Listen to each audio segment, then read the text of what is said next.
लगा लीजिए अपने कानों में हेडफोन, क्योंकि मैं लेके आ चुका हूँ एक और हॉरर स्टोरी।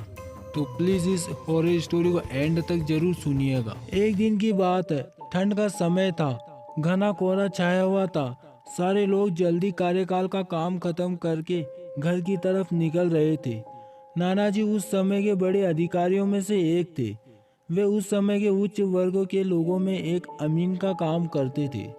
रोज की तरह ही उस दिन काम खत्म होने के बाद घर के लिए अपनी गाड़ी से रवाना होने लगे। रास्ते में उन्हें मार्केट से कुछ सामान भी लेना था, तो वे और साथियों से अलग हो गए। उन्होंने घर की कुछ जरूरत के सामान के लिए गाड़ी आगे बढ़ा दी। आगे जाने पर उन्हें कुछ मछली बाजार दिखा और वे मछली खरीदने के लिए रुक गए। ताजी मछलियाँ लेने और देखने में टाइम ज़्यादा ही गुजर गया। उनकी जब अपनी घड़ी पर नजर गई तो उन्हें आभास हुआ कि आज तो घर जाने में बहुत देर हो जाएगी और ये सब लेकर घर पहुंचने में काफ़ी समय लग जाएगा। फिर यही सब सोचकर उन्होंने सोचा कि क्यों ना जंगल के रास्ते से निकला जाए, तो जल्दी पहुंच जाऊंगा। तो उन्होंने अपना रास्ता बदला और जंगल की तरफ अपनी गाड़ी को घुमा लिया। समय के 11 बज चुके थे। गाड़ी तेज रफ्तार से आगे बढ़ रही थी। तभी अचानक तेज ब्रेक के साथ गाड़ी को रोकना पड़ा। उनकी गाड़ी के आगे एक औरत जोर जोर से रो रही थी। उन्होंने सोचा इस वीराने में ये औरत क्या कर रही है। उन्हें लगा कि कोई मजदूर की पत्नी होगी जो नाराज होकर घर छोड़कर जंगल में भाग आई है। तो उन्होंने उससे से पूछा कि यहाँ जंगल में तुम क्या कर रही हो, लेकिन उसने कोई जवाब न देकर जोर जोर से रोने लगी। सारे जंगल में उसकी हू सी सिसकियाँ गूंज रही थी। फिर नाना जी ने पूछा तुम्हारा घर कहाँ है, लेकिन वो कुछ भी ना बोली। तब नाना जी ने कहा कि चलो आज मेरे घर में रहना, सुबह अपने घर चली जाना। ये जंगल बहुत सारे जंगली जानवर से भरा है, रात भर यहाँ मत रुको। चलो आज मेरे घर में सबके लिए खाना बना देना और कल सुबह अपने घर चली जाना। ये सुनने के बाद वो झट से तैयार हो गई और गाड़ी के पीछे वाली सीट पर जाकर बैठ गई।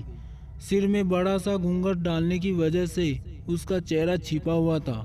कुछ ही देर में गाड़ी घर के दरवाजे पे थी। घर के लोग कब से उनकी राह देख रहे थे। गाड़ी रुकते ही पापा ने पूछा आज तो बहुत देर हो गई और सारे लोग आ भी चुके हैं। तब उन्होंने सारी बातें अपनी माँ को बताई और कहा कि आज खाना इससे बनवा लेना, कल सुबह ये अपने घर चली जाएगी। इतनी रात को बेचारी जंगल में कहाँ भटकेगी, इसलिए मैं ले आया। पर पापा को कुछ संदेह हो रहा था कि कहीं चोर तो नहीं है।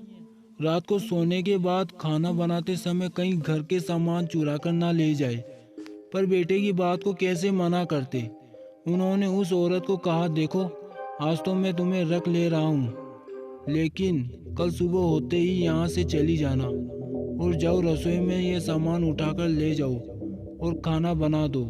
उसने फिर से कोई जवाब नहीं दिया, बस हू की आवाजें बाहर आई और वो सारा सामान लेकर माँ के पीछे बहुत दूर चल दी।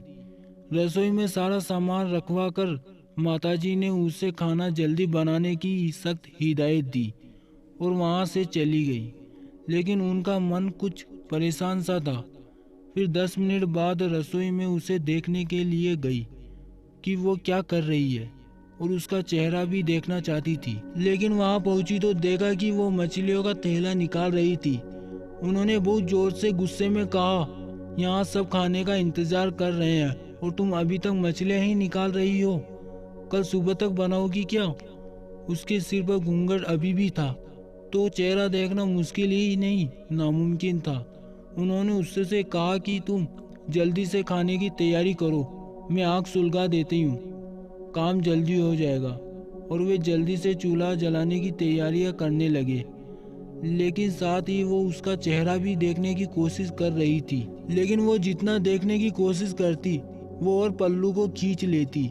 अंत में हार कर वे बोली देखो मैंने आग सुलगा दी है, अब सारे काम आगे तुम देख लेना, कुछ ज़रूरत हो तो बुला लेना।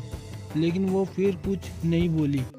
अब उन्हें लगा कि यहाँ से जाने में ही ठीक है, वरना मेरा भी समय खराब होगा और हो सकता है अनजान लोगों से डर रही हो। ये सब सोचकर उन्होंने उससे कहा कि मैं वापस आ रही हूँ, जल्दी से खाना बनाकर तैयार रखना, और वहाँ से निकल गई। मन अभी तक परेशान ही था। कभी अपने कमरे में, कभी बच्चों के, कभी बाहर सबको देख रही थी। कहीं कुछ अनहोनी ना हो जाए। 1 मिनट भी आराम से नहीं बैठ पाई। अभी 5 मिनट ही हुए थे कि वो भी आधे घंटे जैसे लग रहे थे। समय बीत ही नहीं रहा था। 8 मिनट बड़ी मुश्किल से गुजरे और वे तुरंत ही कुछ सोचकर रसोई की तरफ दौड़ी और वहां पहुंच गई। जैसे ही उन्होंने रसोई का घर का नज़ारा देखा, उनकी आंखें फटी की फटी रह गई। उनके पैर बिल्कुल ही जम गए। ना उनसे आगे जाया जा रहा था और ना पीछे। उनके हृदय की धड़कनें रुक नहीं रही थी। वो औरत रसोई में बैठकर सारी कच्ची मछलियाँ खा रही थी। सारे रसोई में मछलियों का खून ही बिखरा हुआ पड़ा था। उसके सिर में घूंघट भी उतरा हुआ पड़ा था। इतना खौफनाक चेहरा आज तक उन्होंने कभी नहीं देखा। उस औरत के बाल नाखून सब बड़े हुए थे। मछलियाँ खाने के मगन में उसे कुछ ध्यान भी नहीं था और जोर से खुशी से कभी कभी आवाजें तेज से निकाल रही थी। हू सी आवाजें गूंज रही थी। रसोई पीछे की तरफ होने की वजह से लोगों का ध्यान भी इधर नहीं आ रहा था।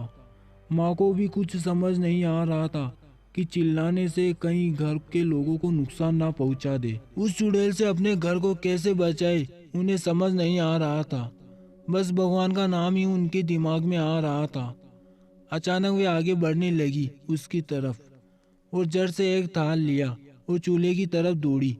उस चुड़ैल की नज़र भी पापा पर पड़ चुकी थी, सो वो भी कुछ सोचकर उठी अपनी जगह से। माँ कुछ भी देरी से नहीं करना चाहती थी। उन्हें पता था कि आज अगर जरा सी भी लापरवाही हुई तो अनहोनी हो जाएगी।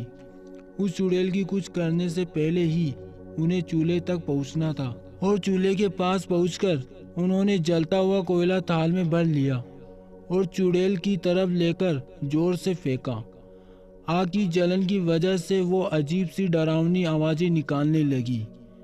अब तो उसकी आवाजें बाहर भी जा रही थी।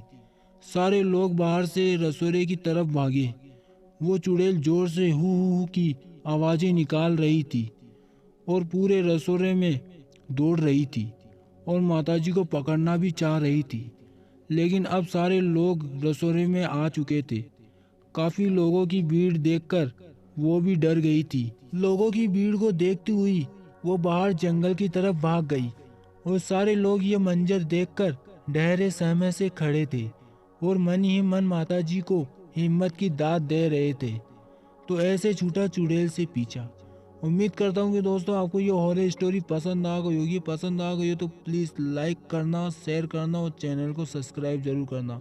इस स्टोरी को सुनने के लिए आपका बहुत बहुत धन्यवाद।